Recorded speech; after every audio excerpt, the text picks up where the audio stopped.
नमस्कार दोस्तों, आप सभी का बहुत बहुत स्वागत है आज की इस वीडियो में। जो ये वीडियो है ये होने वाली है कि यूजीसी नेट पेपर 1 में आप बिना मैथमेटिक्स पढ़े, क्योंकि मेरी मैथ कमज़ोर थी, मैंने भी ह्यूमैनिटीज़ बैकग्राउंड से पढ़ाई की है क्लास 10th के बाद से। तो मैंने भी जो मैथमेटिक्स का पोर्शन है, यानी कि जो मैथ्स के 2-3 क्वेश्चन आते हैं या फिर जो पोर्शन डीआई का है, उसकी तैयारी किए बिना मैंने अभी मार्क्स लाए हैं 37 पेपर 1 में।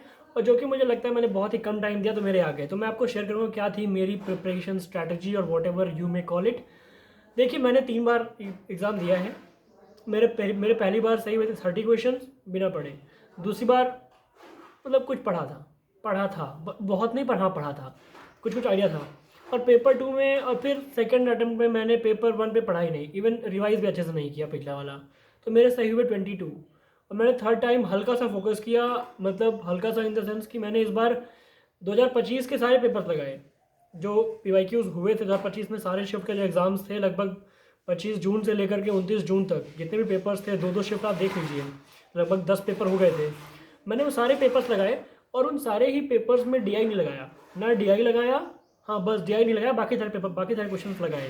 यानी मैंने 40 क्वेश्चन लगाए, मैंने वो भी नहीं लगाया कॉम्प्रिहेंशन, क्योंकि कॉम्प्रिहेंशन बहुत ईजी है। और अगर यहाँ पर टफ भी है तो वहाँ ईजी आ सकता है, तो फिर क्या फ़ायदा लगाने से। मैंने यही सेम स्ट्रेटजी अपनाई डीआई के लिए भी, क्योंकि डीआई क्या है कि वो कभी बहुत टफ आता है, कभी बहुत इजी आता है। तो अगर आप बहुत टफ का प्रिपरेशन कर रहे हैं, टाइम वेस्ट कर रहे हैं, फिर एग्जाम में इजी आता है, तो वो मार्क्स सबको मिलने वाले हैं। और अगर आप कहीं पर टफ, या फिर आपने बहुत अच्छा पढ़ लिया, टफ आया आपने कर लिया, ठीक है। पर अगर तब भी टफ आया और आपके 2-3 सही हुए, तो फिर ज़रूरी नहीं कि आप उसको पढ़ाई करें। क्योंकि अगर आपको बेसिक अंडरस्टैंडिंग है डीआई की, आपके 2-3 क्वेश्चन सही हो रहे हैं, तो फिर मत जाइए उस पर। That's enough. अगर आपको 35 तक आसपास, अगर 35 मार्क्स से आप सेटिस्फाइड हैं, तो आपको बहुत मेहनत करने की जरूरत नहीं है डीआई पे। आप बाकी एरिया से फोकस करिए क्योंकि वो ईजी हैं, अगर आपका मैथ बैकग्राउंड नहीं रहा है तो देखिए, पहली बात तो मैं ये नहीं कहूँगा कि आप डीआई के लिए बहुत प्रैक्टिस करें, क्योंकि डीआई इजी टफ कुछ भी आ सकती है। अगर आपका बेसिक हल्का सा है, अगर आपसे रीजनिंग अच्छे से हो जाती है, तो डीआई भी अच्छे से हो जाएगी। डीआई बहुत मैथमेटिक्स और फॉर्मूला वगैरह नहीं है। 2-3 क्वेश्चन, एक दो क्वेश्चन तो कंफर्म है कि रेशियो से आएंगे।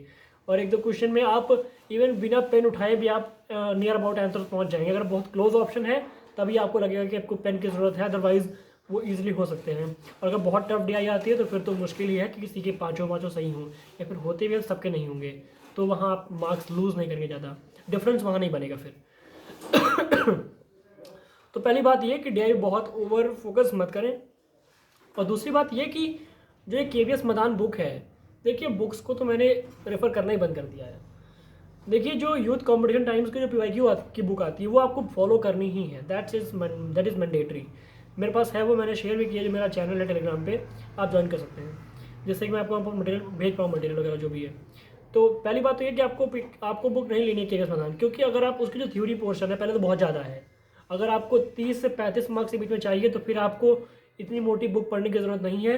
और अगर आपको 30 से 35 मार्क्स लाने के लिए पूरी बुक पढ़नी पड़ रही है, तो फिर कहीं ना कहीं दिक्कत है कि आपने अपने ऊपर काम नहीं किया। क्योंकि ज़रूरी नहीं है कि आप सिर्फ वही चीज़ें पढ़ें तो आपको वो चीज़ें आएँ। आपका माइंड अगर बहुत डेवलप्ड होता है तो वो चीज़ें बिना पढ़े भी आ जाती हैं, क्योंकि वो बहुत बेसिक ही है। वो रिसर्च एप्टीट्यूड अगर आपने मास्टर्स किया तो क्या करा ही होगा, टीचिंग एप्टीट्यूड उतना वो बेसिक अंडरस्टैंडिंग पे होता है। कुछ बहुत अंदर जाएगा तो वो भी आप कर सकते हैं, अदरवाइज नहीं करते कोई बात नहीं। आपको 50 नहीं लाना है, आपको 35 मार्क्स चाहिए।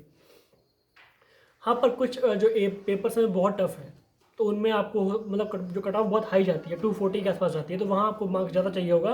पर फिर भी आपको पेपर 2 फोकस करना चाहिए, क्योंकि इसके बाद आप देंगे असिस्टेंट प्रोफेसर वगैरह। तो अगर आपका पेपर 2 वीक है तो फिर कोई फ़ायदा नहीं करने का। तो मेरा कहने का मतलब ये है कि आपको पीवाईक्यूज लगाने हैं, आपको डीआई के पीछे बहुत परेशान नहीं होना अगर आपका मैथ्स वीक है तो। और तीसरी बात ये कि आपको बुक्स वगैरह पे ओवर एम्फोसाइज नहीं करना है। पहले मैंने डिजिटली डाउनलोड किया केवीएस मदान की बुक, मैंने लगाया केवीएस मदान की बुक, कुछ मैंने लगाया तो मुझे लगा कि उतना आउटपुट नहीं है इसका। एक तो फिर अगर आप यूट्यूब वीडियो से पढ़ते रहते तो फिर आपको वो इंटरेस्ट नहीं आता बुक पढ़ने में। तो पहली बात तो वो थी कि मेरा बुक पढ़ने में बहुत इंटरेस्ट नहीं था। तो मेरा तीसरा अटैम्प्ट था, तो मेरे पास ऑलरेडी काफ़ी नॉलेज थी, इतनी कि मैं बुक में, क्योंकि उसमें हमेशा कुछ इंपॉर्टेंट नहीं मिलेगा। तो 2-3 पेज पढ़ा, कुछ एकदम बेसिक वो रिपीट ही कर रहे थे, तो फिर इंटरेस्ट चला गया। और दूसरी बात, मेन इंटरेस्ट तब गया जब मैंने उसमें कुछ क्वेश्चंस लगाए और उसमें ऑप्शन से मतलब गलत है। मतलब अगर बुक्स में मिस्टेक कर मैं पढ़ रहा हूँ तो फिर मतलब मैं क्या कर रहा हूँ, मैं मिस्टेक्स पे याद कर रहा हूँ, मैं वहाँ गलत करके आऊँगा एग्जाम में। तो फिर मैंने बंद कर दिया कि मतलब केवीएस मदान उतना मुझे सही नहीं लगा। पहले मेरे पास वो डिजिटली थी, फिर मैंने ख़रीदा भी, पर मैंने उसको ज़्यादा पढ़ा नहीं। तो हाँ दोस्तों, यही आप मान के चलिए कि अभी अगर आप जून में देने वाले हैं एग्ज़ाम, तो जो पिछला एग्ज़ाम हुआ है दिसंबर 2025 का, जो कि एग्ज़ाम हुआ है 31 मई से लेकर के 7 जनवरी तक, इसके अभी जो यूथ कंपटीशन टाइम्स है वो निकालेगा, इसके जो PYQs है उनका सॉल्यूशन और सारे पेपर्स निकालेगा। तो आप वो बुक खरीद लीजिए, या फिर आपके पास जो है उसमें ही आपके पास जो PYQs हैं उनको आप लगाइए, उतना ही सफिशिएंट है, बहुत परेशान नहीं होना है। आप याद करिए, याद अगर आपको नहीं हो रहा तो आप मतलब याद तो मैं याद करना चाह रहा हूँ कि आप समझिए उसको, अगर आप समझ रहे हैं तो फिर ज़रूरी नहीं है कि देखिए। बाकी मैं बताऊँगा कि लॉजिकल रीजनिंग के लिए आपको यूट्यूब से पढ़ना चाहिए, क्योंकि वो आपको समझने की ज़रूरत है, तो फिर वो सीधे क्वेश्चन से नहीं हो पाएगा।